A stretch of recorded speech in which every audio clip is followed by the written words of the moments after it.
Affordable and immersive flight simming is what today's markets demand. During June of this year, at the Flight Sim Expo, WinWing surprised all of us with a range of peripherals that could meet different types of flight simmers. This team excites me on a personal level, and it all boils down to the cost aspect of how much you can really invest, or how friendly are they to the wallet, and how well do they function. Just a few years ago, flight simming was highly impossible unless the investment allowed you to really go full scale on a decent flight simming setup. Let's talk about unboxing. While we unbox the packages, both the EFIS panels and the joystick arrived in WinWing's protective packaging. Now the EFIS panels are sold together as one unit. One of the promises the team have made is to offer not just quality products to the community, affordable and modular-based controls, ultimately giving each one of us the opportunity to have a dream rig of our choice. Our last visit to WinWing was when the FCU unit was out. A nice welcome to the airliner community. And today, the journey continues, welcoming 2 more EFIS units to the suite. Plus, a URSA Fighter Joystick that can function very well on the airliner side as well. We're exploring WinWing's latest additions to their lineup. The Airbus EFIS Panels, both the left and the right units as we see it, and the URSA MINOR Fighter Joystick. Now the team continues to impress with these new offerings designed for both airliner and fighter sim pilots. Now both these boxes are separately packaged, where you'll find the EFIS panel itself, the SATA and USB connectors with eFCU, and a few tools to bring everything together. Unfortunately, there was no guide included, though I found a helpful 20-page manual on their website. The version of the joystick what I received was the URSA Fighter Joystick, which is for the left-hand side. Now packed with thermocol layer, without a manual, I realized there was a PDF manual on the website that gave clear instructions on any of the questions you may have. It's a 33-page manual that was handy. While I unboxed this, shipping to the US is available through WinWing's regional sites, with free shipping included. However, note that orders from global sites may have additional fees for taxes or customs. One of the first impressions here is the Airbus EFIS panels are designed as one-to-one replicas of their real-world counterparts in an A320 cockpit. Each rotary knob, button, and switch have been crafted to replicate the feel and function found in a real EFIS. It took a bit of practice for me to realize that these ADF VOR switches were actually a pull-up mechanism. Now the materials used here feel robust and built to last, making them feel like a premium product at a reasonable price. Very light yet functional. Switching to the URSA MINOR Fighter Joystick, now this is mainly designed for fighter pilots in mind, but this still serves very well as an airline joystick as well. The joystick offers a grip that feels comfortable in all scenarios, including some prolonged dogfights. Now the construction follows a similar line of thought here. Well built and a good grade of plastic, and a number of buttons to really get that flexibility you need. I like this part the most. From box to cockpit in minutes. The setup, let's talk about this. Now setting up the EFIS panels is straightforward. Both the left and right panels use a SATA expansion port to connect to the FCU, so only one USB cable is needed for the entire setup, which was a relief. It's great to have just one USB for the entire setup, reducing cable clutter. So having one cable to support all 3 devices, including the EFIS plus the FCU, was a good option. On the joystick, this is plug and play, requiring only a USB connection to your PC. No drivers are needed, it's ready for action right out of the box. Now both MSFS and DCS World users can appreciate the joystick on how it integrates with these platforms. Now something to note, very important for many users like us, is that you can find a few profiles that can be imported to this joystick, and that takes about a couple of minutes for the entire setup. I was glad to see some user profiles that could be imported to this joystick, which hardly took a few minutes to get the setup. Let's talk about performance. It's time for a rain check and see how things can deliver. Now with the level of realism, I'm quite impressed, but the brightness that could be adjusted is a great option and a nice touch. There doesn't seem to be any sort of lag here when trying to use any of the switches or knobs, giving a good response in terms of feedback. Now the aircraft what we're comparing here is the A320 by Phoenix Simulations. The EFIS panels works flawlessly with WinWing's Airbus FCU. Each dial and button has a responsive feel, and the layout makes it easy to toggle between flight modes and navigate settings. If you're flying an Airbus, these panels can bring a good level of realism, and that's hard to beat.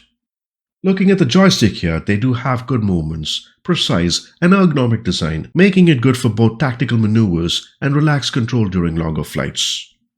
I've never been much into rudders before, and something to consider in the future of course. But what I like about this joystick is the use of rudder functionality as well, similar to TCA Officer Pack, and there are a number of buttons in this joystick, giving you more ideas to make the experience rather more comfortable. For example, my other setup is a Boeing yoke that has a landing gear, and a great yoke by the way, but I'm glad to use all those options in this single joystick, which includes landing gear up and down options in this joystick, plus so many more options, which is a plus.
I'd like to mention a few pros and cons here.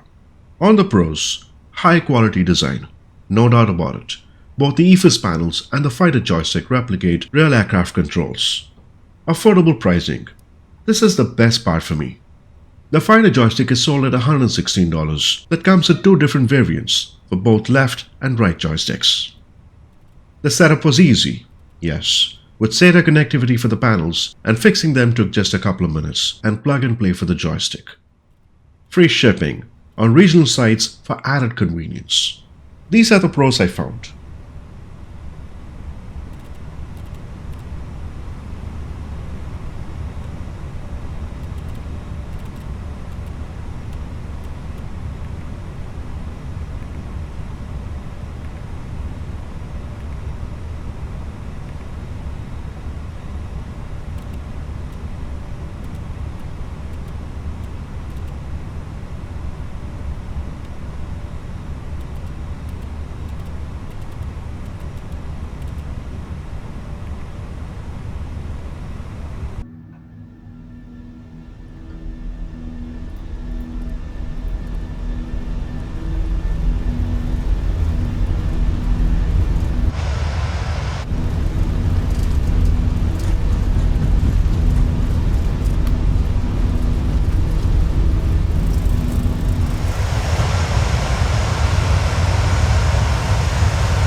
Now talking about cons, limited standalone use. Now the EFIS panels needs the FCU to work well, so you need to have the FCU in order to function this, and it makes sense having one single unit to do the job. Global shipping costs. It may vary, adding to the overall experience. I really wish there was a manual within this package for both EFIS units, the joystick as well as the FCU. That can always be a good plus. Durability. Now durability is a question. While it's all being well made, long-term reliability is something we'll know over time. Here are my final thoughts. Is it worth it? In short, absolutely. If you're looking to enhance your simming experience without breaking the bank, these are the products for you. WinWing has created great products that can be part of your airliner experience, deliver realism and quality, and most important aspect, along with functionality. Yes, this would be one of the key points if you want to go flight simming comfortably. Investing on a flight sim setup isn't a joke, and when teams like these can offer you a good quality set of peripherals, and with that price, it makes it happier to fly every nautical mile. Had it been 5 years ago, the same suite of controls from a different team could have easily costed you almost $1,500 for the set of 4. That's the FCU, the left and right EFIS units, plus the joystick. The Airbus EFIS panels are perfect for anyone looking to enhance the Airbus simulation experience, whether you're flying a commercial route or engaging in a high-speed dogfight. These products can relate to the experience very well. WinWing has made this accessible for all simmers like us, and with this quality, it's hard to not recommend them for any serious flight sim setup. And there you have it. If you found this review helpful, give this a thumbs up and subscribe for more. Until next time, keep those skies friendly and those flight paths steady. Take care, guys.